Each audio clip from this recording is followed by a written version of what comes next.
What's good, YouTube? It's your boy J Man. Back again at the vid and a banger for out there, man. Today we got the fat electrician when Marines took a duck into battle in World War II. Let's check it out, man, and see what you talking about, man. The most Marine Corps story I've ever heard in my entire life, and there's absolutely no way that it's been embellished. Like a lot.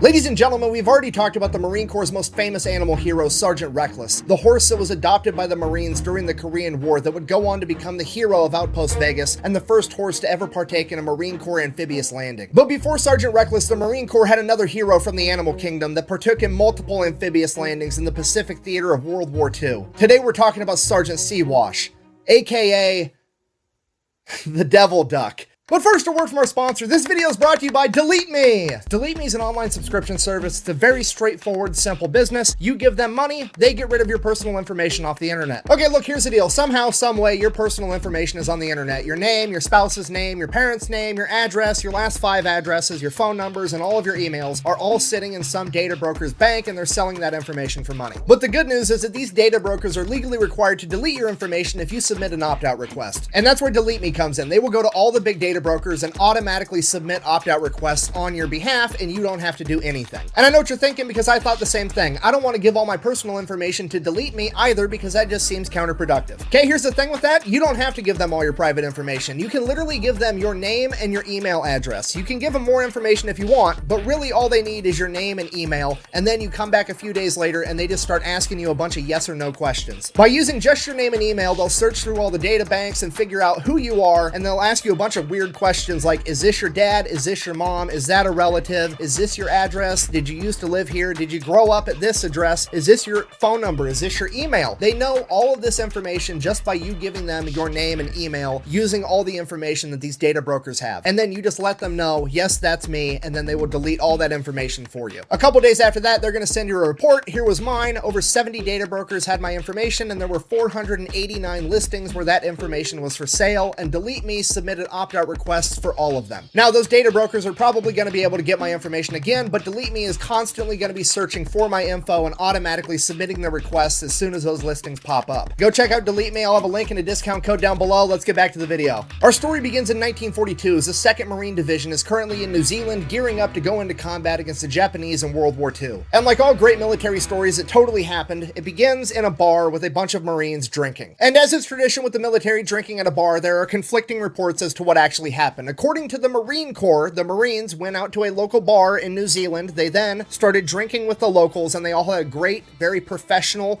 cordial time where they all drank a very appropriate amount of alcohol, potentially even a Surgeon General recommended amount. And then none of the Marines went out and hooked up with any of the local women. And if they did, hypothetically, which they didn't, but if they did, it would have been strictly in the missionary position, and the Marines would have used protection. Now, while they were at the bar, there was also a raffle. And apparently, a bunch of the Marines bought these tickets for this raffle, and one of the Marines by the name of Sergeant Francis Fagan ended up winning the raffle. Now, the grand prize for this raffle at a bar in New Zealand was apparently a duck. And that's what the Marine Corps says happened. Now, according to the other sources, mostly the personal accounts of the Marines that were actually there, and quite frankly, common sense, says that the Marines were at this local bar partying their faces off like they were about to go into the biggest armed conflict the world has ever seen. And while they were there, some of the Marines were playing poker with the locals, and the Marines apparently took all of their money, and they came back to the table, and they're like, all right, well, here's my prize duck. I'm going to put that up as a wager. And the Marine Corps ended up winning that too. And that, again, was Sergeant Francis Fagan, aka Pappy. Now, personally, I'm going to go ahead and err on the side of the Marines got hammered at a bar and won a duck in a poker game, and the chain of command didn't want to get in trouble for associating the Marine Corps with gambling, so they just made up some weird shit, like apparently bars in New Zealand raffle off ducks, but you can go ahead and decide to believe whatever you want. Regardless, either way, Francis Fagan, and by extension, the Marine Corps, now has a duck. So what are the Marines going to do with a duck? Obviously, they take it under their wing. I'd like to apologize to the internet for making you a dad. I mean, to be fair, that is true. I kind of turned her into a bodybuilder for like 18 months between the 2 kids. Wow. Ha! Interrupting my history time. Sorry about that. Anyways, the Marines pretty much immediately teach this duck how to drink beer, which I know what you're thinking. That's probably not very healthy for the duck, but to be fair, there are worse vices to have. I mean, he could get addicted to quack. I'm sorry. I'm done. Okay, I'm done with the dad jokes. That joke was foul.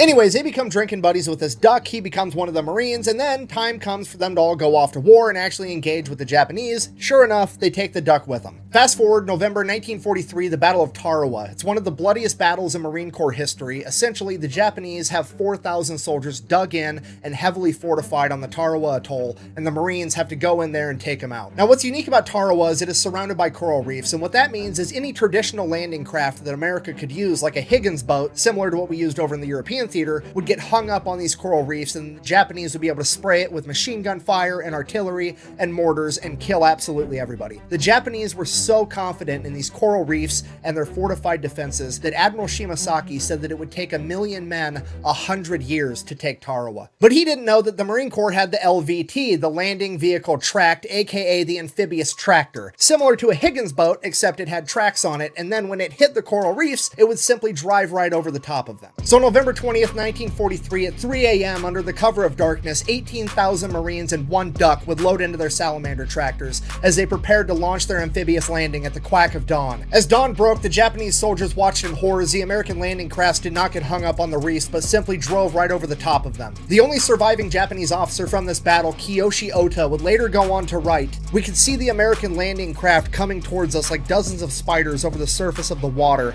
as one of my men exclaimed, 'The gods of death have come.'" As the Marines reached the beach, they would become pinned down from heavy machine gun, artillery, and mortar fire. They were only able to secure the first 70 yards of the beach after hours of combat. It is at this point that the Marines' front line was charged by an enemy rooster, and Sergeant Seawash charged past the Marine line to meet the chicken in winged combat in the middle of the battlefield. After sustaining several pecks to the head, Seawash was able to repel the enemy ambush and save his fellow Marines. The Marines would then go on in the following days to completely take over the island. The Japanese believed that it would take 1,000,000 men 100 years. In reality, it took 18,000 Marines and one devil duck 72 hours. For sustaining multiple peck wounds on the battlefield, the Marines tried to get Seawash the Purple Heart. Unfortunately, that wasn't going to work out, but the chain of command still cited Seawash for bravery on the battlefield. That citation, written by Lieutenant Colonel Presley M. Brexley, is as follows. For courageous action and wounds received on Tarawa and the Gilbert Islands, November 1943, with utter disregard for his own personal safety, Seawash, upon reaching the beach without hesitation, engaged the enemy in fierce combat, namely one rooster of Japanese ancestry, and though wounded on the head by repeated pecks, he soon routed his opposition. He then refused medical aid until all wounded members of his section had been taken care of first. Seawash and his fellow Marines would then see battle again at the Battle of Saipan, also known as the D-Day of the Pacific. However, allegedly due to some intel, there would be no enemy poultry on the beach, so Seawash's services were no longer needed, and he would remain on the boat for the initial 3 days of the battle. After that, he would go ashore and support his fellow Marines. At the conclusion of the Battle of Saipan, the Marines had gained valuable intel regarding the neighboring island of Tinian, and they would immediately launch another attack to gain that island as well, and this time, the Devil Duck would partake in the amphibious landing. From there, he would identify an enemy duck that he would engage in build combat until forcing it to finally retreat. A couple of days after that, the Marines would take the island entirely, and shortly after that, Sergeant Seawash would lay an egg. Apparently, Seawash and the other duck I mentioned a minute ago were doing a little bit more than just fighting. Either way, at this point, the Marines now realize that Sergeant Seawash is in fact a girl, to which they're like,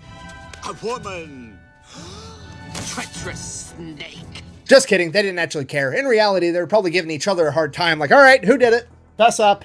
Tania would be the last time that Sergeant Seawash ever saw combat. After World War II, she would end up getting sent back home to America with her fellow Marines and her primary caretaker, Francis Fagan. From there, the story of Sergeant Seawash picked up traction, being in Time magazine, having multiple radio appearances, being in a bunch of different newspapers, telling the harrowing story of America's one and only devil duck. And while all that's going on, she is partying her bill off with her Marines, drinking beer after beer, while also helping the Marines hit on young women. And I actually believe this to be the first historical appearance of the term wingman being used in relation to picking up women. Okay, I mean, look at this. Fagan and Seawash have more game than an Xbox. That man's about to get more than an animal shelter. Over the next couple months, the publicity would die down and Francis Fagan would go on to become an electrician. And his great-grandson would also go on to become an electrician that had a pretty decent-sized YouTube channel. No, I'm just kidding. I'm not related to this guy. Anyways, Sergeant Seawash would also then go to live on a farm for an extended period of time until being called back into duty during the Korean War, where she helped with with recruiting efforts. After that, she would finally retire to live out the rest of her days in the Lincoln Park Zoo in Chicago before passing away in 1953 due to liver complications, which prompted the Marines to release a statement saying that there is no reason to believe that her liver complications were due to her excessive amount of drinking during her time in service. According to multiple newspapers, her funeral service was then held in a taxidermy shop where she was then stuffed